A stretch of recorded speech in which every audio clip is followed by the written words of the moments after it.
recreo de los sábados. El recreo. Cabos Sueltos con Carlos César. Se hicieron tantas canciones ya, hablando de lo mismo. Rafaela para ganar, era de Sanata la victoria, quebró, pero apareció Maldonado, que fue segundo, ahora es segundo de Ortelli, lo era de Sanata, Pesone que no pudo más, hizo todo sobre el final de esta carrera bárbara, Maldonado que está apretando los dientes, es frío, pero seguramente su corazón debe estar palpitando a pleno, grítelo 9 de julio, a lo largo de todo su partido, Ortelli, Salto la victoria, Maldonado el campeonato, ahí estaba a ganar Ortelli y Maldonado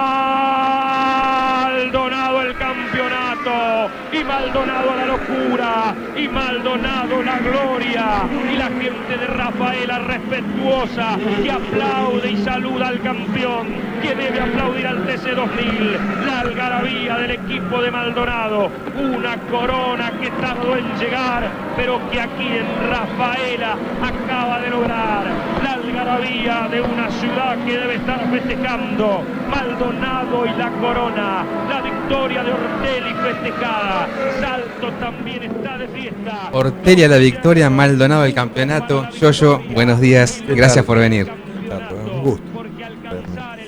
¿Cuántos años?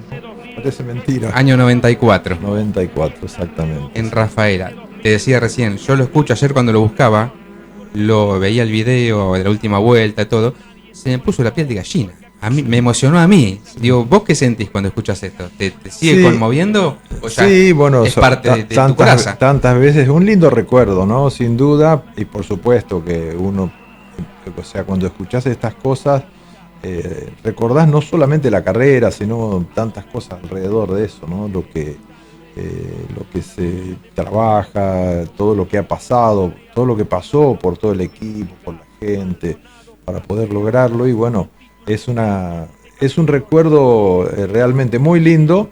Y aparte empezás a acordarte de otras cosas, no solamente del campeonato y de la carrera. Del camino. Del camino, ¿no? Claro. Del camino, ¿no? De los comienzos, del esfuerzo, claro. Es como cuando un jugador logra algo en Europa y se acuerda de cuando vivían la pensión del club y hacía el sacrificio y los Totalmente, ¿no? Totalmente. Vos sabés que hoy a la mañana cuando desayunaba y hablaba con Silvia, con mi mujer, me acordaba de tantas cosas que pasás para llegar a un lugar, ¿no? Para llegar a obtener algo. Y bueno, tantas cosas que han pasado por tu vida, recuerdos, anécdotas de otros que han vivido cosas similares. Fue sin duda una época muy linda, pasó hace muchos años, pero la sigo recordando con mucho cariño, ¿no? Es que pasa muy rápido todo. Pasa muy rápido, ¿no? Recién hablábamos de Antonelli, vos decís, parece mentira, ¿no? Que es impensado hace, qué sé yo, 15 años atrás, 10 años atrás, que un chico de 19 años estuviera liderando el campeonato del mundo y con la solvencia que lo está haciendo, ¿no? Bueno, vamos a ir y venir en distintos temas, vamos a hablar de tu carrera, vamos a hablar de Colapinto, vamos a hablar de la selección, vamos a hablar de qué hace hoy Yoyo Maldonado, así que vamos a estar yendo y viniendo, haciendo una charla de café. Y realmente te quiero agradecer porque para nosotros es un gusto enorme. Hay gente de distintos lugares que vio la promo que hemos sacado ayer y que nos ha dicho mandale saludo a Yoyo, tantos domingos prendidos a la tele. Es un recuerdo para los de mi generación. Yo hoy tengo 53. Más o menos. Sos muy jovencito. Sí, pero también pasa rápido. Sí, pasa. Y nosotros crecíamos viendo los domingos a Yoyo, enojándonos con Traverso o con Guerra, o eran los adversarios en su momento. Y aquel Yoyo que era un caballero, además, Yoyo, porque te tiraban o por ahí te tocaban. Y se bajaba Yoyo y le ponían el micrófono y Yoyo, siempre un caballero, decía, bueno, son toques de carrera, nunca enojado. Sí. ¿Cómo hacías para tener ese ¿Vos sabés autocontrol? Que, bueno, yo lo he contado varias veces a esto, ¿no? Yo soy bastante tranquilo, por un lado, pero cuando me enojo, ¿no? Me enojo fuerte. Entonces, como conozco mi temperamento, siempre lo conocí muy bien a mi temperamento, cuando estaba muy enojado por alguna cosa que había pasado en la carrera, no me bajaba del auto. Me quedaba y porque siempre escuché, no sé de dónde, pero bueno, siempre escuché que cuando uno está muy enojado hay que contar hasta 10 antes de hablar o antes de bajarse, y si no alcanza hasta 10, contar hasta 20. Y yo muchas veces conté más de 10, muchas veces antes de bajarme del auto, porque bueno, había pasado por situaciones que me habían hecho enojar. Entonces, para calmarte, para no, decir cosas que después de las cuales te arrepentís, ¿no? ¿Te mordiste la lengua en algún momento o ya cuando te bajabas eras...? No, ya estaba, siempre tuve un poco la posibilidad de bajar a tierra muy rápidamente. Pero bueno, había que quedarse muchas veces en el auto un ratito. Porque contrastaba con otros pilotos. No, sí, ni hablar lo de bueno, Traverso, que era sí, así. ¿Y el qué vas a flaco- hacer? ¿Vas a hablar? No, lo voy a trompadas. Sí, el flaco era muy temperamental y bueno, recuerdo haberle cerrado la puerta yo en más de una oportunidad, ¿no? Cuando él tenía algunos altercados, no conmigo, porque cuando eran conmigo, bueno, cada uno iba por su lado, pero cuando el flaco por ahí tenía algún altercado con alguno y se bajaba hecho una fiera, y bueno, entrábamos a parque cerrado y yo lo veía que estaba hecho un loco, y entonces me bajaba del auto y le tenía la puerta para que no se baje. para que no putee a todo el mundo. Para cuidarlo. Y claro, después cuando nos juntábamos en la semana, en la asociación, se reía y siempre me decía, gracias. Él me decía Caimán a mí, ¿no? Caimán, sí. Y siempre me decía, gracias Caimán, porque si no me hubieras atajado hubiera hecho un desastre. Mira vos. ¿Por qué Caimán? Porque él decía que yo tenía un cocodrilo en el bolsillo porque no pagaba nada. Pero bueno, anécdotas del flaco. Era el único que me decía así. Y bueno, él y su entorno, ¿no? Yo me acuerdo que él estaba con Cachi Scaracini como director de equipo en ese momento, y ellos dos me decían Caimán. Cachi Scaracini, Guillermo Kisling. Exactamente. Aquellos nombres mis compañeros de fórmula. Claro. Compañeros de fórmula. Amigos de la vida, ¿no? Porque todos ellos son, si bien no nos vemos muy seguido, nos tenemos muy presentes, ¿no? Quizá con el que más me veo, con el que más estoy, te diría, más cercano es con Willy, con Kisling. Que bueno, que terminó trabajando conmigo en la última parte del equipo nuestro. Claro, cuando eras director deportivo. Claro, ¿no? Era director deportivo del equipo. Claro. Y bueno, un tipazo, Guillermo, de la misma manera que lo era Cachi, que lo es Cachi, ¿no? Con el cual tengo también una muy linda relación. Yo tengo la suerte de tener una muy linda relación con, te diría, todos los que fueron rivales, ¿no? Nunca tuve altercados complicados con ninguno.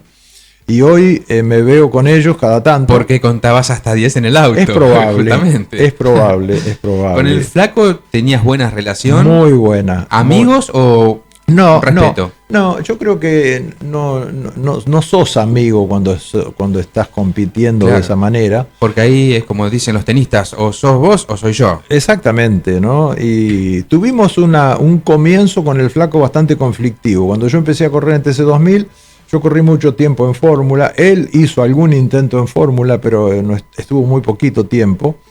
Y después lo encontré de vuelta en el TC2000. Y las primeras carreras del TC2000 fueron con el 1500, que en donde nos encontramos y nos arrancábamos los guardabarros con el flaco. Y tuvimos un altercado creo que la segunda o tercera carrera, que fue en Pigüé, que él me choca, me tira para afuera con el auto. Y bueno, después de declarar ante el comisariato, ante el Automóvil Club Argentino, nos juntamos y dijimos, bueno, la paramos acá, porque si no íbamos a terminar, o sea, esas cosas no terminan bien cuando empiezan así con mala onda. Y con el flaco dijimos, flaco, ¿la terminamos acá o seguimos? Y entonces nos miramos y dijimos, no, la terminamos acá. Y a partir de ahí tuvimos una relación muy, muy linda, ¿no? Hicimos unas carreras, yo creo que históricas con el flaco, ¿no? Unas carreras hermosas que ganó él, otras que gané yo, y eso nos hizo, para mí fundamentalmente tenerle a él un gran respeto y él un gran respeto a mí también, ¿no? Hace no mucho, y charlando con la hija, con Paula, que hizo un programa con distintos pilotos que fueron compañeros y rivales del Flaco, Paula me decía que él tenía un respeto muy grande por mí, que quise decir, vos sabés que yo creo en familia, que al que más respetaba de todos los rivales que tuvo fue a vos, ¿no? Porque él siempre decía, cuando nosotros por ahí te criticábamos, ¿no? Porque en una carrera y que se habían chocado, o que por ahí vos le habías ganado, y en la mesa familiar el lunes, por ahí nosotros, que éramos los hijos de él, te criticábamos, él siempre te defendía. Y él te decía, no, el Caimán, no. Así que sí, tuvimos una linda relación con el Flaco. La época de esa gran rivalidad era cuando él estaba con la Coupé Fuego Blanca. La Coupé Fuego. Con la publicidad de Lee, ¿no? Claro. Esa Lee. Coupé Fuego que fue... la que prendió fuego y ganó. Exactamente, ¿no? Fue un auto para él espectacular, ¿no? Emblemático. A Mario Gairó, ¿no? Le ganó. Que tenía el Ford Sierra. No. Con la Coupé prendía fuego a Silvio Oltra. Ah, sí, en Roca. En Roca, sí. Una carrera muy emotiva, ¿no? Porque él llega con el auto prendido fuego. El Flaco era un fenómeno, sin duda, ¿no? Era un tipo muy especial. Aparte, él mismo contaba esas anécdotas de cuando le prendió el fuego el pelo a un preparador, que le hizo mirar el motor y le aceleró la nafta y le quemó tiene unas anécdotas del Flaco divinas. Aparte era muy buen contador de anécdotas, ¿no? Claro. Sabía contarlas, era gracioso cuando contaba anécdotas.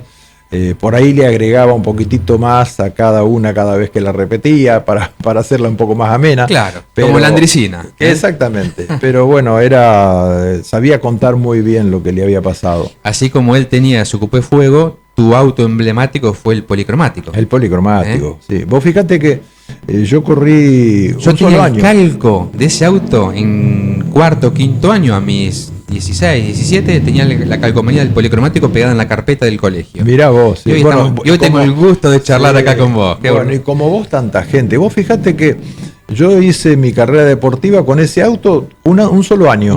Un solo año. Y después, bueno, fue muy larga mi carrera deportiva, sobre todo la carrera en Fórmula, ¿no? Que fue muy extensa, en la que por supuesto tuve mejores resultados. En Fórmula en el Fórmula yo realmente me sentía mucho más identificado que con el auto con techo. Claro, de hecho sos el único campeón de la Fórmula 2 porque ganaste todos los campeonatos en que estuvo vigente esa fórmula. Exactamente. ¿No? 83 a 86, algo así. Sí, gané 4 de la Fórmula 2 Codasur, claro. Y después 2 más de la Fórmula 2 Nacional. Primero de la Nacional y después los 4 de la Codasur. Claro, era una cosa que ganaba siempre. Fue una época muy linda. Y vos fíjate que la gente... hay muy poca gente que recuerda eso. La gente recuerda el 1500. Inclusive hasta el mismo auto, te diría, que con el cual salí campeón, que fue con el Golf, no se acuerdan tanto del Golf, se acuerdan del 1500. Y ese era el de Basali, ¿no? El coloradito. Salí campeón con el de YPF. Con el de YPF. Con la publicidad de YPF. Sí. Pero bueno, la gente por ahí todavía, alguna gente que por ahí voy a algún lugar y se acuerdan del policromático, claro, ¿no? Y aparte ese auto está en el Museo de Fangio. Eso te iba a preguntar. Claro, está en el Museo de Fangio y la gente lo ve y me cuentan que lo ve, que están ahí, que han ido a verlo, que se sacan fotos. Claro, es un auto sin duda que se identifica conmigo. Bueno, tanto se identifica con vos que en tu estado de WhatsApp tenés ese auto. Exactamente. O sea que algo significa. Lo que sería hoy, con el furor de las redes, el marketing y todo, el policromático sería una cosa de locos, ¿no? Sí, todo el mundo lo tendría. Sin duda. Aparte era la propaganda de Alba, ¿no? Lo pintó Polecelo. Lo pintó Polecelo. Fue una cosa rara, ¿no? Pero para la época. Porque fue muy disruptivo, si se quiere usar una palabra de ahora, ¿no? Sí. Porque al principio fue como, ¿qué es esto? Sí, exactamente. Una cosa rara. Y después la gente se empezó a encariñar con el auto, ¿no? Sí, porque aparte, bueno, de ser una cosa rara, después iba a la punta. Peleaba las carreras. Entonces, eso fue lo que en definitiva lo hizo un poco... lo asoció conmigo y por eso todavía hay mucha gente que se acuerda. Así que ese auto es muy observado hoy en el museo. Claro, yo tengo en el museo el último Fórmula que corrí, el último auto de Fórmula, el 1500, y el auto con el cual salí campeón, el Golf. El Gol que salí campeón. Esos 3 autos están en el Museo de Fangio. Los de Fórmula eran los Berta, claro. Era un Berta de que 4370 eran. Claro, yo, o sea, todos los campeonatos lo logro primero, el primero con 4370, pero de la mano de Luis Di Palma, la publicidad era de él. Después, los demás campeonatos todos con 4370, ya pintado de dorado el auto, ¿no? Y en este caso en particular, el auto que quedó fue el último auto que corrí, que era un auto pintado de alba, azul y blanco. Ese es el auto que está en el museo. Para los chicos que a lo mejor no lo vieron, bueno, estamos hablando con Guillermo Yoyo Maldonado, por si alguien no lo ha notado, si alguien se engancha recién. Eran monoplazas, digamos, pequeños Fórmula 1, para decirlo, para que la gente los vea, que llegaban a levantar ¿cuánto en una recta de velocidad? Mucha velocidad. Esa época era una época que en los circuitos, por ejemplo, en esa época se corría Rafaela en el óvalo. Y en el óvalo se usaba muy poca carga aerodinámica, unos alerones muy chiquititos, ¿viste? Y los autos llegaban a 290, 295 kilómetros por hora. Ahí, y después otro lugar en donde también se pasaban los 290 kilómetros, casi se tocaban los 300 kilómetros, en Interlagos, en Brasil, claro. En el circuito largo, que hoy no se utiliza más. Interlagos tenía el circuito largo que tenía 8 kilómetros. Ese circuito se modificó después de muchos 8 años. kilómetros es casi el doble del nuestro, claro, la locura. El doble, claro. Poco más del doble, poco más te del diría. Doble. Y bueno, ese circuito tenía una recta tenía 2 curbones muy rápidos y salían a una recta larga. Y en esa recta, yo recuerdo que fue la primera vez que nos dimos cuenta, o sea, que supimos de la velocidad, porque estábamos en Interlagos, me acuerdo, después de un entrenamiento, y un periodista de Brasil vino a hacerme una nota y me preguntó, bueno, ¿qué se sentía a más de 290 kilómetros por hora?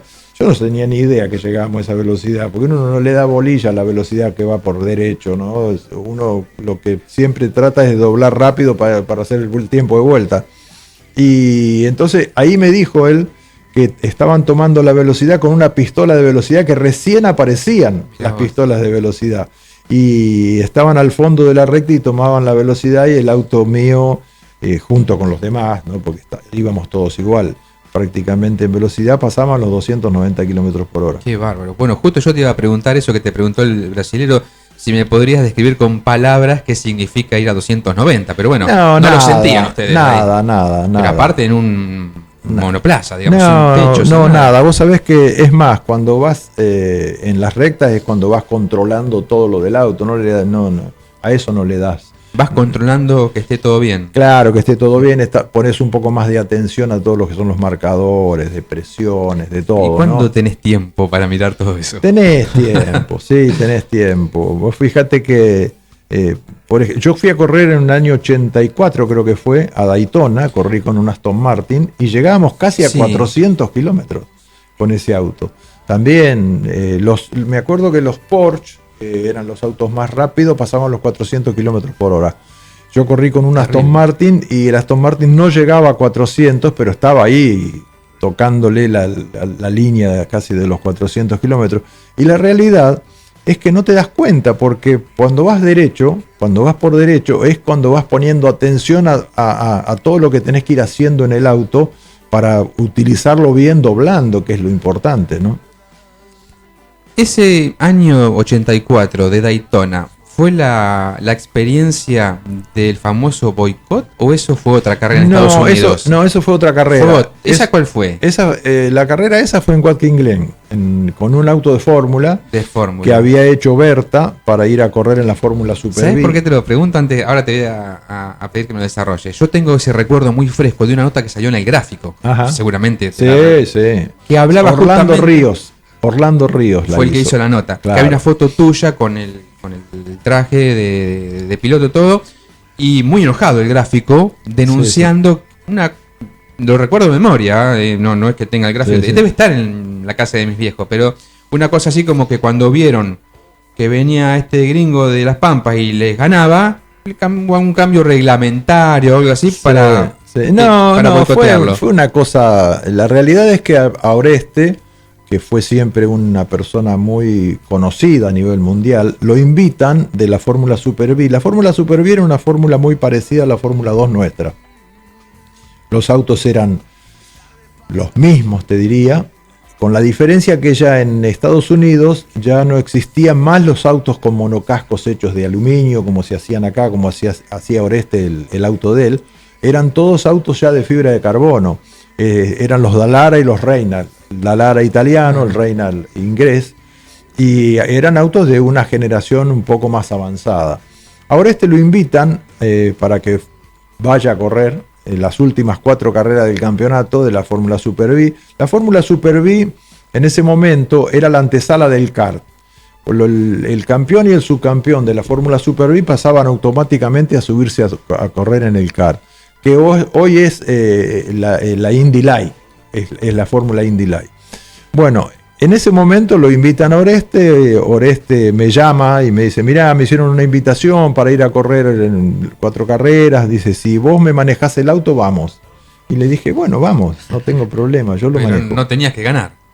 No, aparte era una linda experiencia, porque ir a correr a otro lugar, otro país, una categoría diferente, era una muy linda experiencia. Así que bueno, Oreste hizo el auto.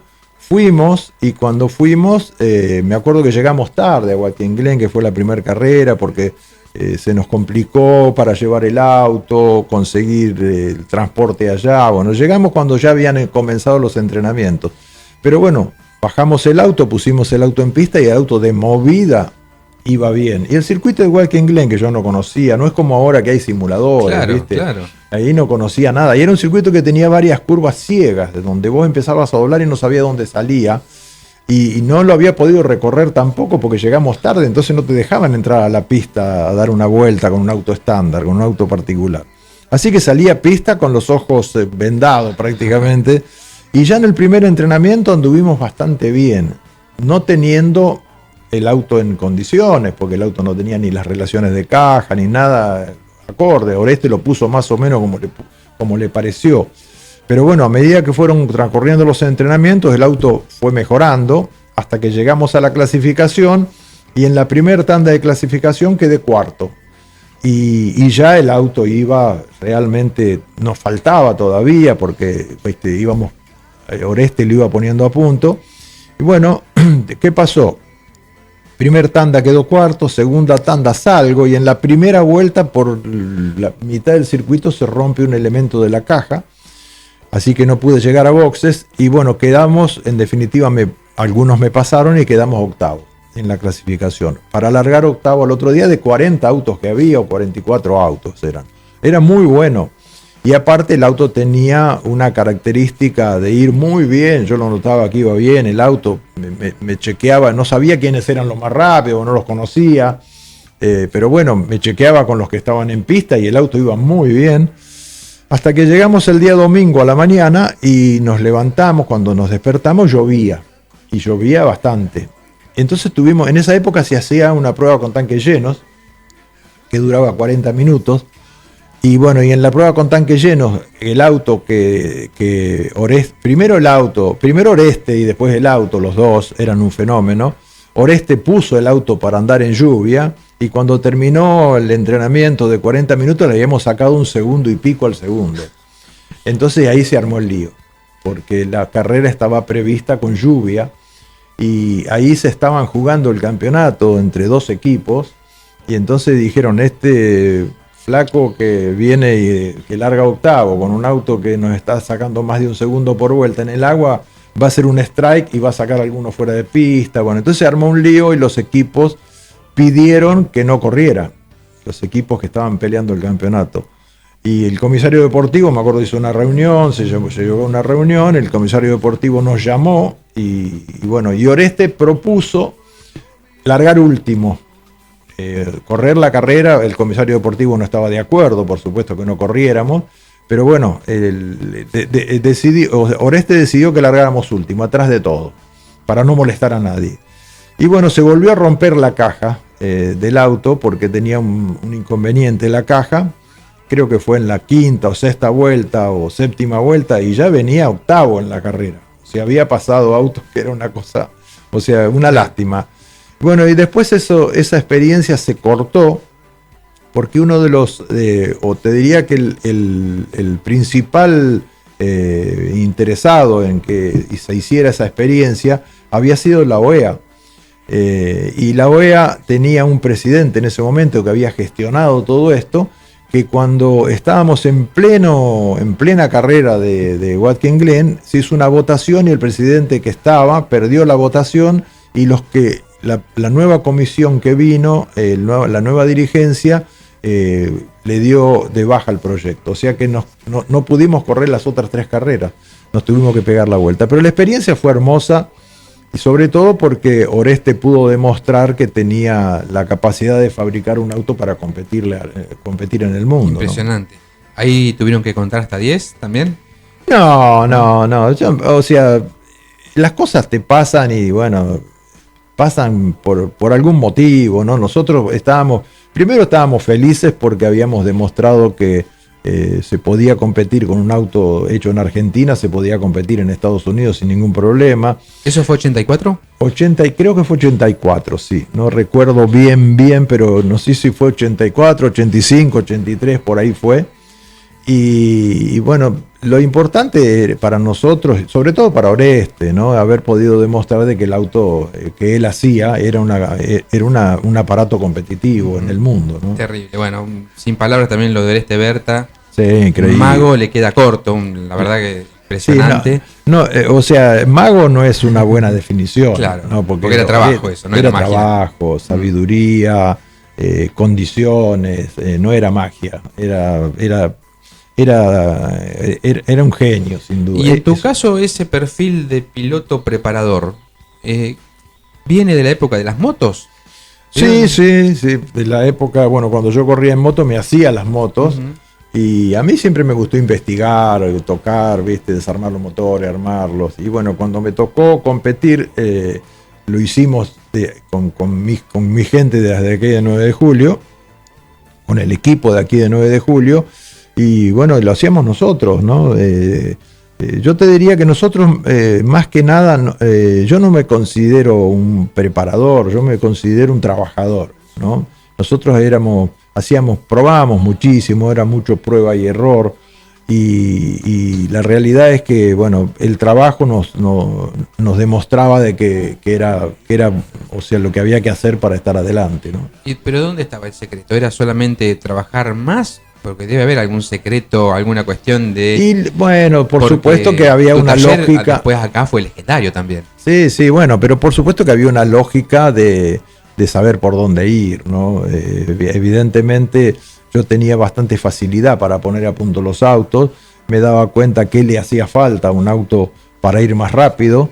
Yo tenía, sin duda, la particularidad de ir rápido arriba de un auto de carrera, entonces me daba cuenta cuando estaba en falta qué le faltaba y en qué lugar le faltaba, y trabajábamos para eso y lográbamos mejorarlo, ¿no?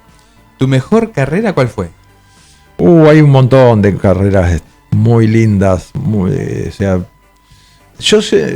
siempre dije que la mejor carrera era la que iba a venir, no la que ya había pasado, ¿no?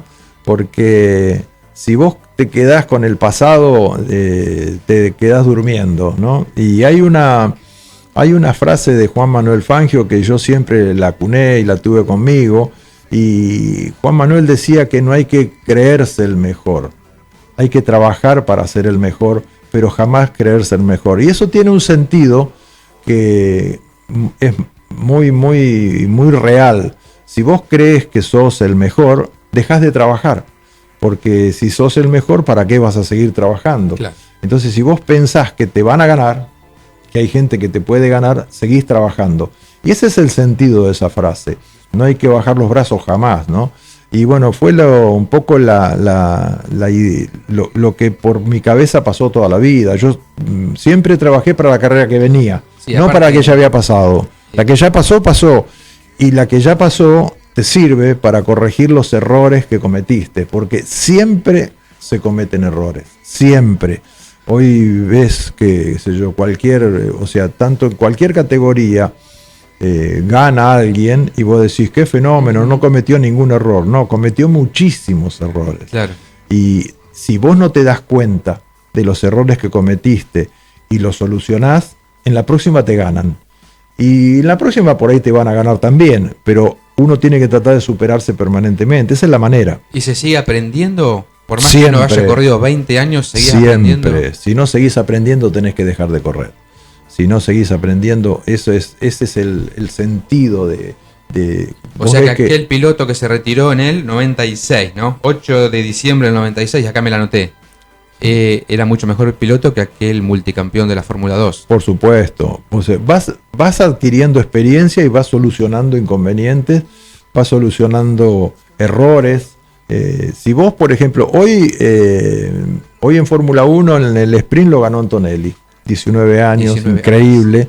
Y si vos le preguntás a Antonelli, ahora, después de haber ganado el sprint, ¿cuántos errores cometió en el sprint? Y te va a decir que muchos.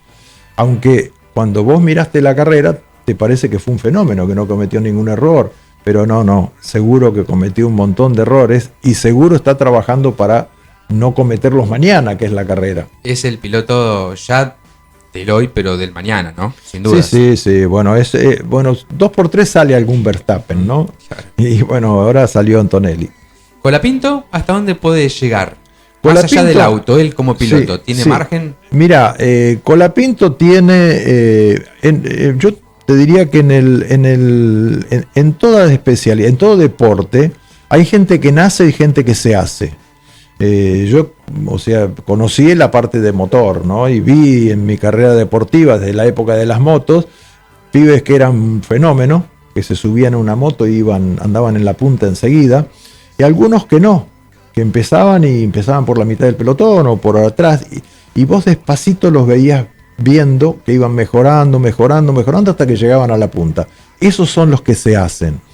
Y los que nacen, muchas veces, dejan de trabajar porque se creen superiores, ¿no? Vos ves un tipo que es un talento, y no quiero nombrar a ninguno, pero se me ocurren varios de acá del país, que salieron siendo un fenómeno y no llegaron a nada. Sí llegaron a ser buenos, pero no llegaron a ser Traverso, por ejemplo, ¿me entendés?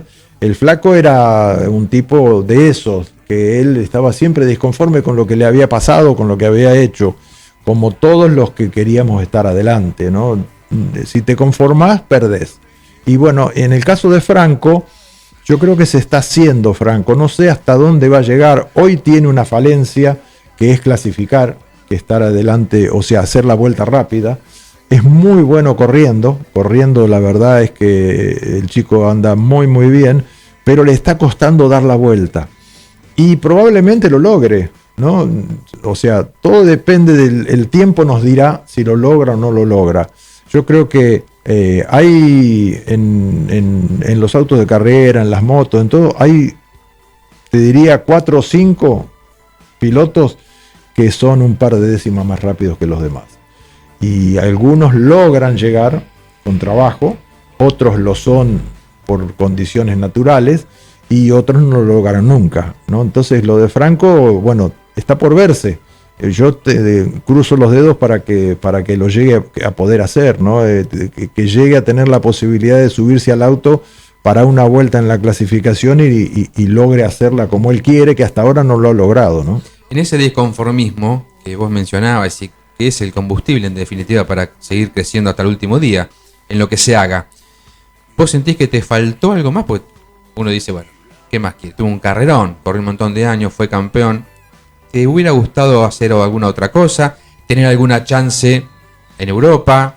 Me hubiera gustado, sí, sin duda. La época nuestra fue una época en donde no tenías mucha posibilidad de ir a correr a otra parte, ¿no? Era bastante difícil. Y nosotros con mi mujer siempre nos reprochamos un poco. Yo fui a correr las 24 horas de Daytona y ahí me surge una posibilidad porque me invitaron a seguir con el equipo. Después de las 24 horas, después de haber estado todo el fin de semana, toda la semana con el equipo, el director del equipo me ofreció, después que terminó la carrera, me ofreció que me quedara en el equipo, porque, o sea, él creía que yo tenía posibilidades como piloto. Y nosotros teníamos armado el equipo el 9 de julio, ya habíamos empezado el campeonato de la Fórmula 2, y la realidad es que no tomamos esa oferta. La realidad, y bueno, fue una duda que nos quedó para toda la vida con mi mujer, ¿no? ¿Qué habría pasado si nos hubiéramos quedado en Estados Unidos con ese equipo? Que por otra parte no solamente corría en Estados Unidos, sino que eran los Sport Prototipo que andaban por todo el mundo. Bueno, la gente nos está mandando muchos mensajes, te mandan saludos de todos lados. Bueno, Jano Miraglia, un amigo oriundo de Nahón, pero que vive acá el 9 de julio, te manda saludos también. Halaga la charla también tan relajada que estamos teniendo. Me manda un saludo un amigo que vive en La Plata, platense él, pero que en sus épocas venía el 9 de julio a visitar a sus padres y me dijo que iban a tu casa, la familia Raggio. Ajá. Sí, así sí, que sí. me dijo también que cómo iba a estar no. escuchando desde La Plata y que te Sí, manda. le mando un cariño muy grande, sí. Sí, sí, cómo no. Decíamos recién, hablabas de Colapinto y demás. Desde hace 6 años, ¿no? Ahora se cumple el nuevo aniversario de la fundación del autódromo, el número 56, y cuando cumplió los 50 años, con total justicia, se le puso el nombre de Guillermo Yoyo Maldonado al circuito. ¿Se puede pedir algo más? Bueno, es demasiado grande, ¿no? Realmente. No, Yo más creo merecido, nadie puede merecerlo más. Sí, obviamente bueno, desde tu humildad. No, la realidad es que, bueno, es un honor para mí, por supuesto, pero bueno, siempre existe la posibilidad que un 9 juliense haga cosas mejores, siempre existe la posibilidad, porque muchas veces pensamos, yo me acuerdo cuando yo era chico, decía, ¿quién va a superar a Juan Manuel Fangio? ¿No? Con 5 títulos mundiales. Que llegó Schumacher. Claro, y llegó Schumacher y llegó Hamilton, ¿viste? Que lo superaron. Entonces, bueno, por supuesto que a mí me enorgullece que el autódromo tenga mi nombre, pero bueno, es una cosa que, bueno, que no sé si la merezco, esa es la realidad. Pareciera que no hay nada que te corra de tu eje, porque uno dice, no sé, Maradona iba al estadio de Nápoles, que llevaba su nombre, o al Diego Armando Maradona de Argentino Junior, o vas al autódromo y tiene tu nombre. Sí, sí. Sin embargo, ¿haces terapia? No, nunca. Porque es como que nada te mueve de tu eje. Estás No, muy qué con sé los pies en yo, la soy tierra. una generación que no hacía terapia, ¿no?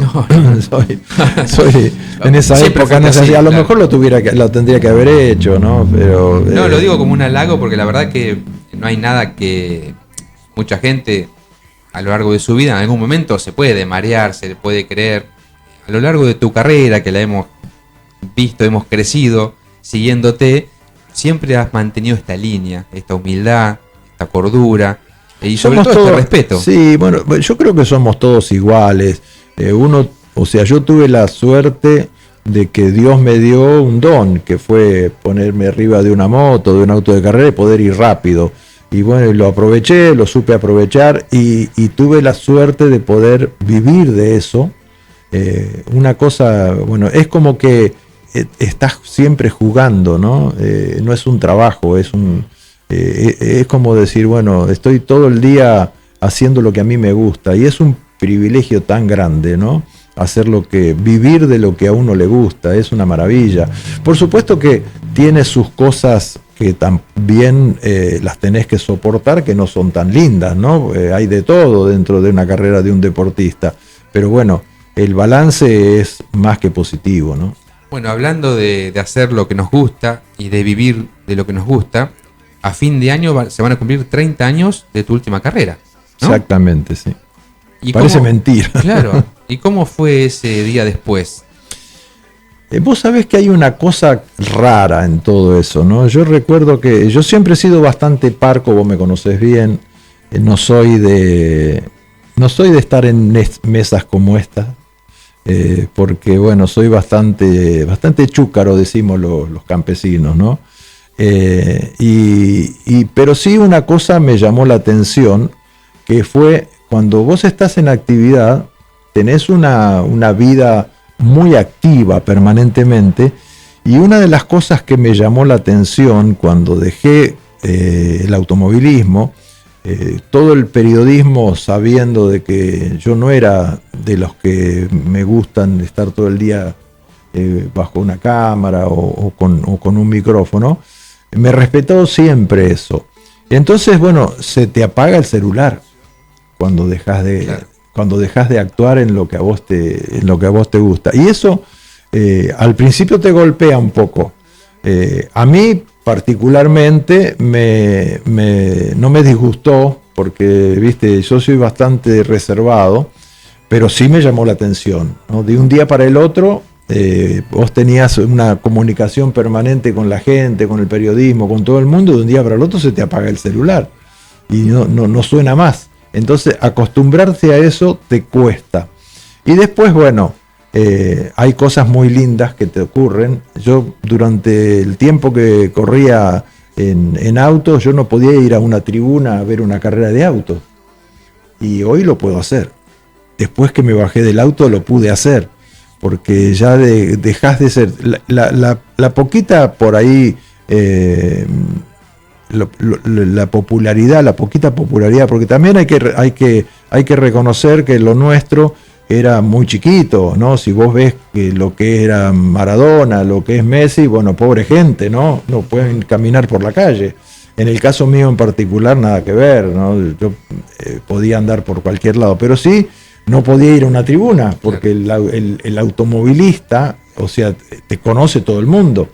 Y bueno, después, cuando pasó un tiempo, ya, bueno, que podés ir a todas partes y no tenés problemas para mezclarte, para opinar con la gente, cosas que, bueno, que te gustó hacer en otra época y no lo podías hacer. Tenías 43. Claro, 44 años. 44. Sí. Para el automovilismo todavía joven.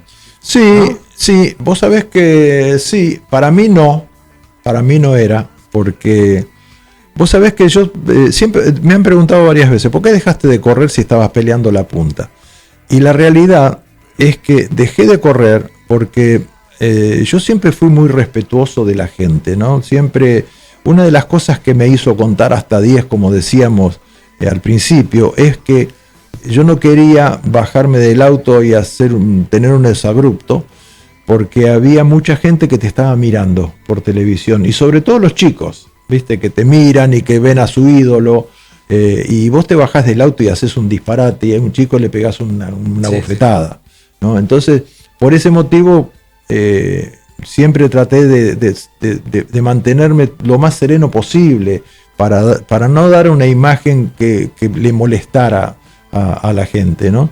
Y bueno, eso hizo que en definitiva, bueno, uno siguiera tuviera un camino y una manera de ver las cosas. Y esa te diría, esa manera de ver un poco más tranquila las cosas que te podían pasar alrededor, a mí me ayudó muchísimo en mi carrera deportiva.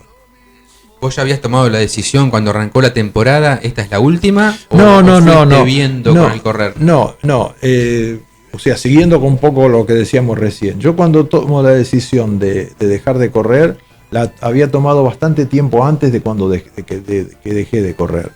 Y era porque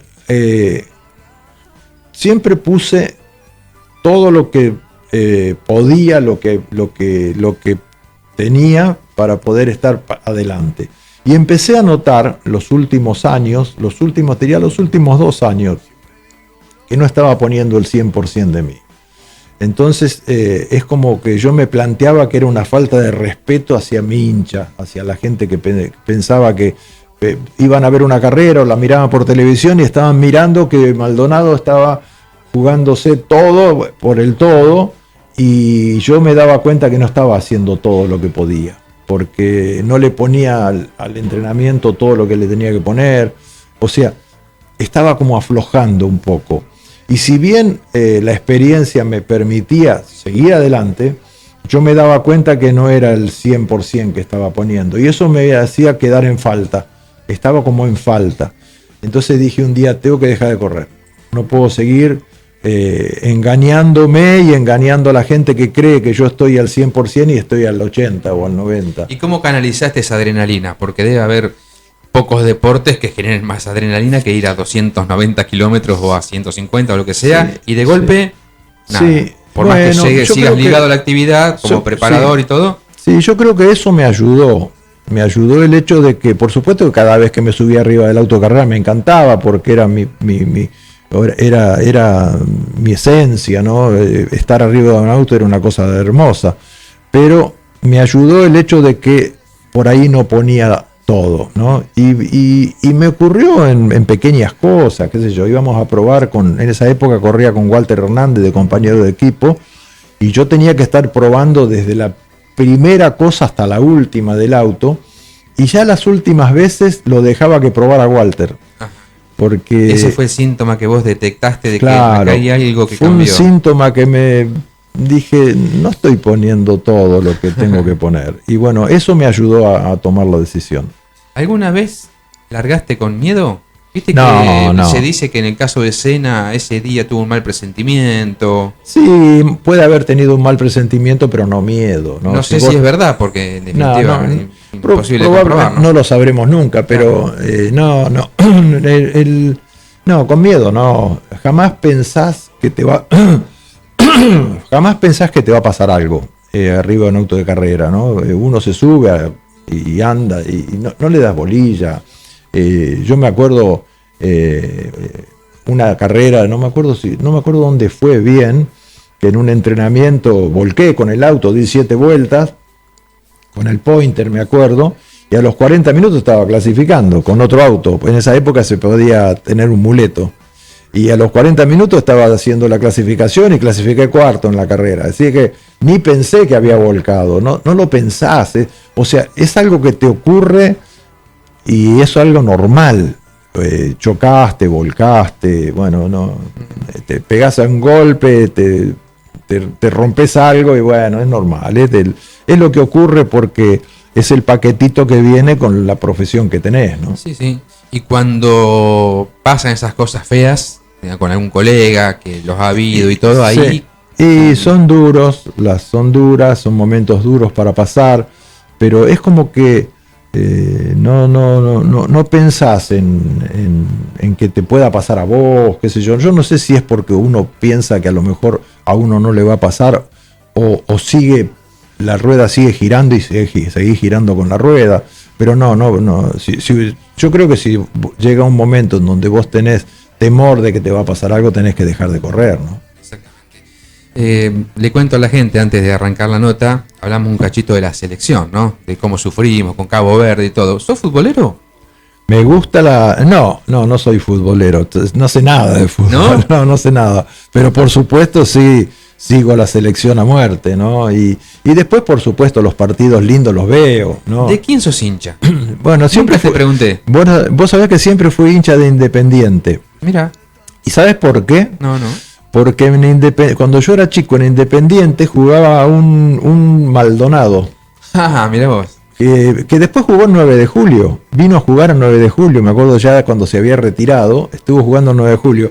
Y por esas cosas, como el fútbol no me interesó demasiado nunca, un día vi que había un Maldonado que jugaba en Independiente, digo, bueno, voy a ser hincha de este tipo y voy a ser hincha de Independiente. Mirá. Pero bueno, nada que ver. No sé ni quién juega en Independiente, así que no. Bueno, en este momento no te estás perdiendo demasiado. Bueno, un saludo a los amigos hinchas de Independiente, pero a tal punto, digamos, tu historia, que a un dirigente actual de Independiente de hace unos años le dicen Yoyo, a Maldonado. Sí, que bueno, no es una buena... No, en ese caso No. hay que aclarar que no es el mismo y todo, pero... No, vos sabés que yo tuve que aclararlo más de una vez, ¿sí?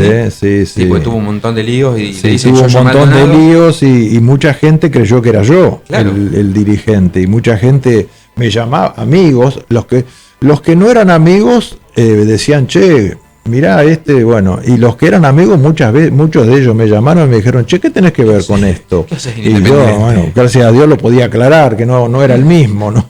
Claro. Sí, no es el mismo nombre, pero por el apellido le dicen Yoyo. Le decían Yoyo porque era hincha mío cuando era más chico, porque es más chico que yo, y cuando era más chico era como se llamaba Maldonado de apellido y era hincha mío, los amigos le decían Yoyo. Aprovechamos la ocasión para aclarar nuevamente que no tiene nada que ver. Nada que ver, No nada tiene que ver. Hablando de relaciones, ¿Cómo fue esa relación tan simbiótica con Volkswagen, ¿no? Una vida, arrancó con Oreste Berta. Sí. No. Vos sabés que no. La relación con Volkswagen fue una relación, primero hermosa, muy linda. Fue toda mi carrera deportiva la hice con Volkswagen. Yo venía corriendo con Fiat y me acuerdo que, bueno, Oreste Berta me hizo un motor, un Fiat 125, y teníamos la idea de que Fiat nos apoyara. Nosotros lo hacíamos al auto de aquí en 9 de julio, hablé con Oreste para ver si él me podía hacer el motor, y Oreste me dijo, andá a hablar con la gente de Fiat, que yo te voy a hacer un motor para que vos puedas pelear, y la gente de Fiat te va a apoyar.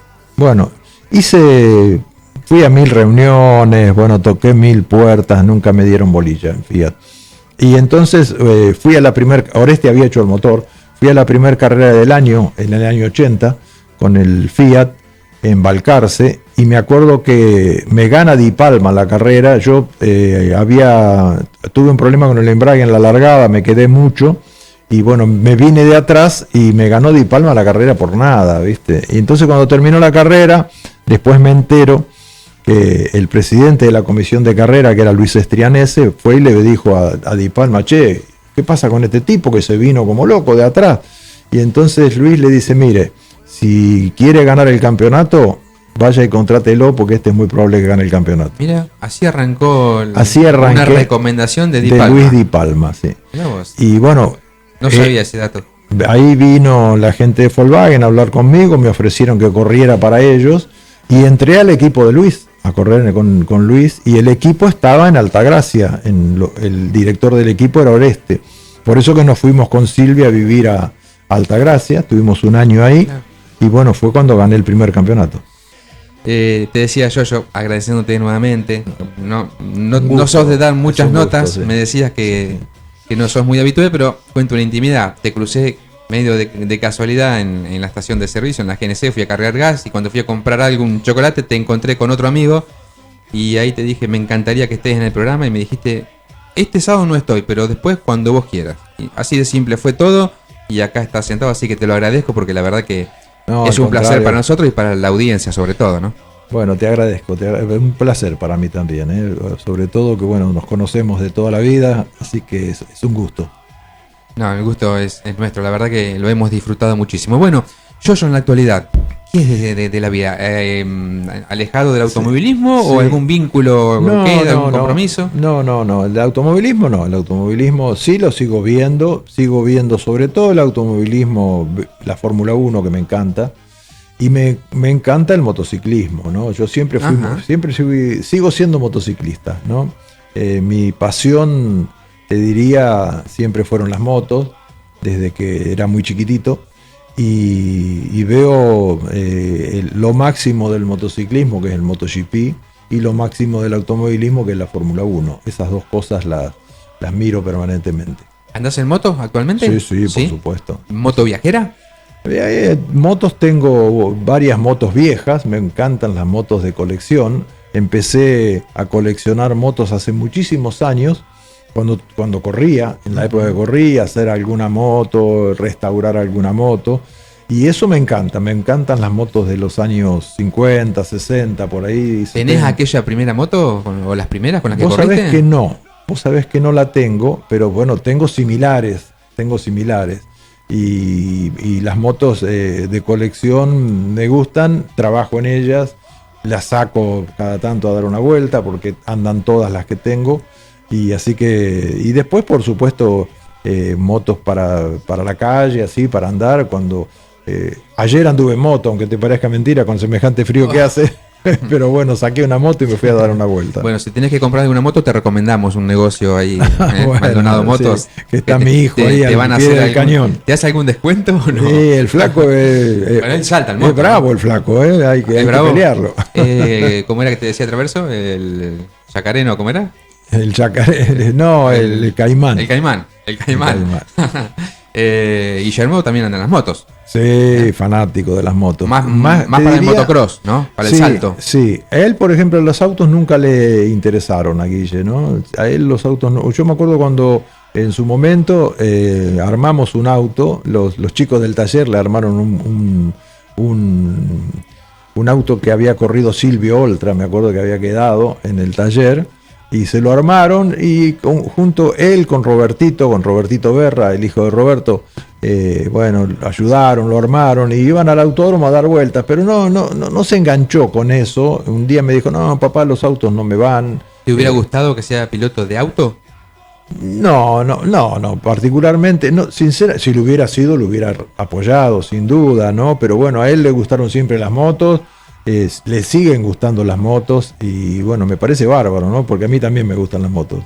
Exactamente. Bueno, hablamos en el corte del taller, el taller con otra gente, pero sigue trabajando. El taller la parte, claro, el taller, la parte que quedó activa de competición es la parte de motores, ¿no? La parte de motores que la hace Roberto Berra con su hijo, con Marcelito. Ellos siguen armando motores de TC en este momento, pero lo hacen por su cuenta, yo no tengo nada que ver. Y después lo demás del taller quedó, o sea, yo trabajé me dediqué al campo durante, a partir de que dejé los autos de carrera, y lo usé siempre para la reparación de las máquinas, ¿no? Hacer toda la parte de reparación de la maquinaria agrícola. En eso trabajé bastante. Ahora ya lo hago menos, lo hago cada vez menos, y me dedico más a las motos, ¿no? Que es lo que me gusta.